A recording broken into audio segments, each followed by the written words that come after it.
Thank you very much, Omar Berrada, guest curator of the 2017 Abraaj Group Prize and exhibition that will take place during the Art Dubai Fair in March 15 to 18, 2017.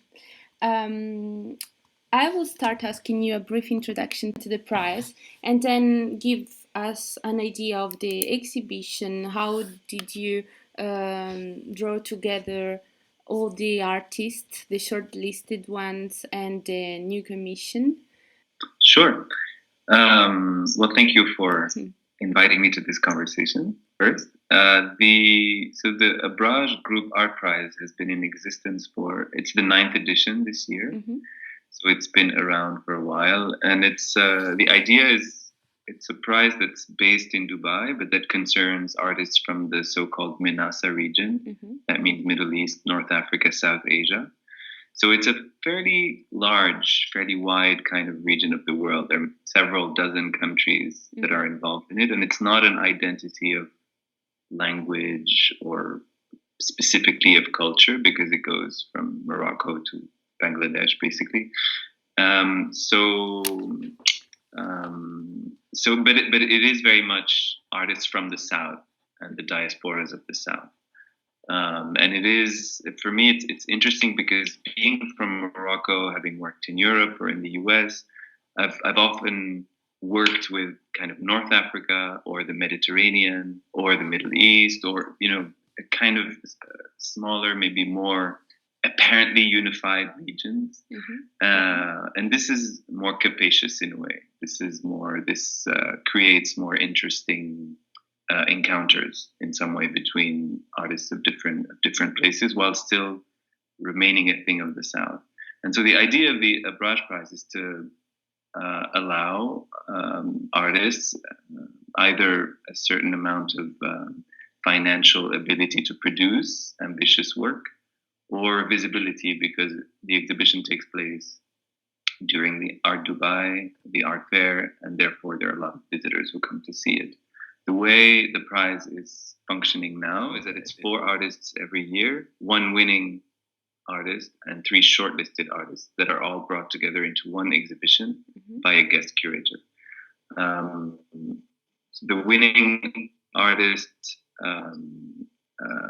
makes a new work. It's a new commission. It's a $100,000 production budget. And then for the shortlisted artists, they get a cash prize, but they're not commissioned to make work. The guest curator is supposed to choose from existing work, things that go in the exhibition. Now, of course, for an exhibition like this, it's always tempting for artists to make something new or change existing work. And then in conversation with me, we have each artist has something new in the exhibition as well. Mm-hmm. Maybe you want to talk about particular collaborations that you have established with those artists? Yeah, so these are not one of the interesting things about the context of a prize as opposed to a more regular, as it were, exhibition is that I did not necessarily know the artists beforehand. I may have known their names and a little bit about their work, but they're not necessarily artists that I had worked with or that I had known well before. So the choice of the artist didn't come from me as a curator having the idea of an exhibition or a concept or a theme or something I really wanted to do, and then looking for works and artists that correspond to that idea or that I've always wanted to work with or work I've always wanted to show for some reason. This was done another way, that is to say, a call for application to which more than 300 artists applied. And then there was a whole process of making a shortlist, meeting with a jury, and picking the 4 artists that would be in this exhibition. So they were chosen separately for the individual merits of their application to the prize, and not in response to a theme or a question that was pre-established. So my role as a curator was then to try and figure out a way to bring the work and the universes, the worlds of these 4 artists into an exhibition that works as an exhibition and not just showcasing 4 different practices. So it's kind of it's an interesting challenge because I can assume that it may not work every time. In this case, I'm happy with what we're coming up with. So I've tried to draw a picture out of the different practices of the artists and conversations with them, separate conversations with them. And the title of the exhibition is Seepage Ritual, so seepage/ritual. And the idea is that the exhibition is trying to establish a relation, maybe a dialectical kind of relation between something of the order of seepage and something of the order of ritual, meaning seepage as maybe the matter of life, something that escapes, something that keeps oozing and happening and coming in and out of focus, and then ritual, perhaps a way of trying to get at some control or at some organizing principle of this tumultuous. The reason for that is that the artists in the show seem to all more or less generally work in series. And the interesting thing about series is that you get a tension between each individual work in the series and then the series itself. Take, for instance, Rana Begum's work in general. She one of the works, I can't tell you about the commission piece that will be unveiled on the day of the opening. We're keeping very top secret atmosphere around it, but I'm showing other works of hers in the exhibition, and one of the works is called Number 680, and it's a painting-based work. That is to say, it's made out of many small painted panels on MDF. Each one is small and rectangular, and they're hung, in lines and columns, and they make a larger painting made of smaller paintings. And if you look at each one of them, it's very, precise. It has a shape. It has certain colors. It's hard-edged, and it's self-contained. And it has its own internal complexities. But then when we put them all together in these lines, you get a sense of openness, almost like a gesturing towards infinity. So you get this very, very contained thing, and then at the same time a very open thing. In the same kind of way, or maybe in a different kind of way, Dua Ali works a lot in video, but also in drawing. And I want to show the variety of practices of each artist because they all work across different media. So in the video installation of Dua that we're showing, you get a tension between the movements of the bodies, which are very organized, very choreographed. You feel that they're following a very pre-established framework of movement over the 4 screens. It's a 4-channel installation. And at the same time, they're speaking and you hear sound. But the thing is that the sound is all overlaid. And so you hear different voices and they mix, and you can't make out what they're talking about. The work is called House of Rumor. And so it's this very organized movement of bodies and this very chaotic sound going on. And I know that she had initially conceived of this work in the aftermath of the Egyptian uprisings and the kind of failure of the Egyptian uprisings. And as she says, the failure of the uprising has, or the kind of disappointment of the revolution in a way has given rise to a lot of text, to a lot of discourse. There's been so much spoken and written about it. And it's this kind of cacophony of rumor that's going on. So the video work is trying to make sense of that. And I think it's a thing of life, this excess of reality in a way, or excess of the real that a work of art is trying to give some kind of a form to, without necessarily trying to erase it or control it completely. But at least it's not necessarily wanting to control reality, but it's staging the tension between Sure. excess and control. Rana Begum is from Bangladesh and lives in London. Raha Raissnia is from Iran and lives in the US. Dua Ali is from Egypt, where she lives, and Sara Abu Abdullah is from Saudi Arabia, where she also lives. So they also work and live in different contexts.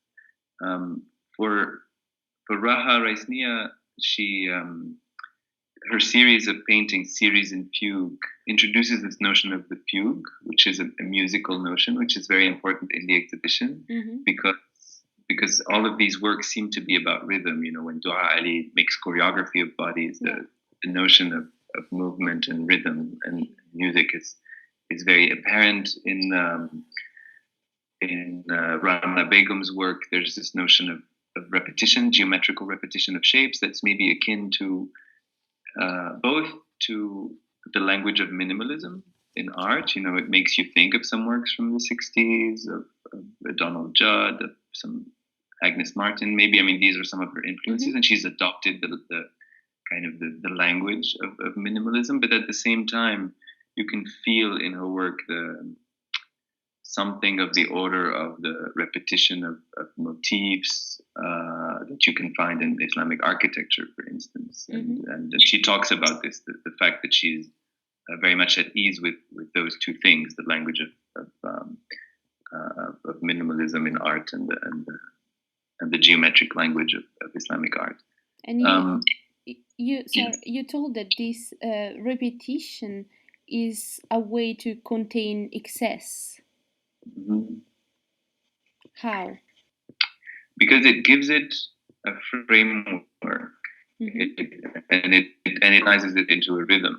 Yeah. In a way. At the same time, so it's this, as I said, it tries to contain it, or it stages the excess in a way. It gives it a form. You can see it's there because the repetitions could be theoretically infinite. So you know at any one time, you know by looking at the work that it cannot succeed in containing the excess, but it both gives you an idea of the excess and it organizes it into a form that the viewer can relate to with the senses and with the mind, basically. While Rana Begum's work is very colorful, she works with these very frank colors. The work of Raha is very black and white in a way. Not completely, but it's a very chiaroscuro kind of work. It's a very somebody wrote a text about her work calling her the night painter. Because there's all these the painting, so she paints on wood, but it's so many layers, and it has this kind of very physical presence to it. And in this series of works in particular, there seems to be a confrontation with architecture. That is to say, you see repetitions of forms that could be windows or staircases or passageways, these kinds of elements of architecture that are openings or that are bridges between different places. And so there are also elements of light, where the light part of the painting as opposed to the darker parts of the painting. And so the painting stages these possibilities of openings, but you never know if they're going anywhere or not. So it becomes kind of almost abstract at the same time. But for me, it made me think of well, you're Italian, so you certainly know what is it called? The Carceri d'Invenzione, the Piranesi series of etchings that are all these crazy, impossible architectures that are enclosed architectures that have staircases and corridors and things, but you never really know if you're actually in a prison or if you're getting out, or what is the topography of that kind of space that is shown to you. Sara Abu Abdullah, so she is making something new for the show, which I have not seen yet, so I cannot speak about it completely specifically. But I mean, I have an idea, but I can't say too much because I might not be very specific. But what's interesting about her is that she's, maybe of the four artists, she's the one who is, at least in on the surface, trying the least to contain the excess. That is to say, she works pretty directly with the matter of life. She works in video a lot, and she films her everyday circumstances. It could be at home, it could be on the street, and she's let's say that she's not afraid for her work, for her images to look messy sometimes. Whereas you get a sense with the three other artists, and certainly with Dua and Rana, that there's a kind of very there's a thought process that's extremely insistent on giving shape. In Sarah, there seems to me to be an interest in experimenting with mess, and I'm interested in seeing what kind of tension that will bring in the exhibition. Mm-hmm. Maybe just a few words on the catalog, and then I will speak with the artists. Sure. For the catalog of the exhibition, I am working with a graphic designer who is also an artist. He's from Lebanon. His name is Omar Berrada. And it's really great to be able to work with a graphic designer who is also an artist, because then it's more than his work is more than just designing a book that I will have conceived of. We're having conversation from the beginning about all the aspects of the book, and therefore also of the exhibition, because it's happening in parallel. And what we're trying to do is a book that's not so much an exhibition catalog in the sense that it would present each artist, their work, the work that is shown and documented with images and all of that.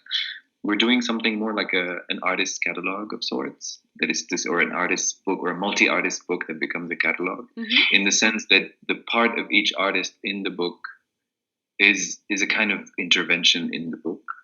That is to say, you could almost consider it as a work in itself. So it's not a commentary on the work that is shown in the exhibition. It's more an echo of the work that is trying to find a form within the space of the book. So it will not give you a lot of context about the works, but it will be a kind of a portable way of taking the exhibition home with you. Within the space, the limited space of a book. To continue the experience of the exhibition once you're home. Yeah. So some elements of the catalog will be very physical, very sensory, and just it will be almost, it will try and echo the experience of encountering the work that's in the exhibition. In some other cases, it will be more textual, but not kind of critical commentary. Basically, Sarah has written a series of poems that will be in the catalog. You'll see, but in any case, each of the artist sections is kind of an intervention, a direct intervention in and of itself, and then they will respond to each other. They won't be necessarily separate sections. Okay. Thank you very much.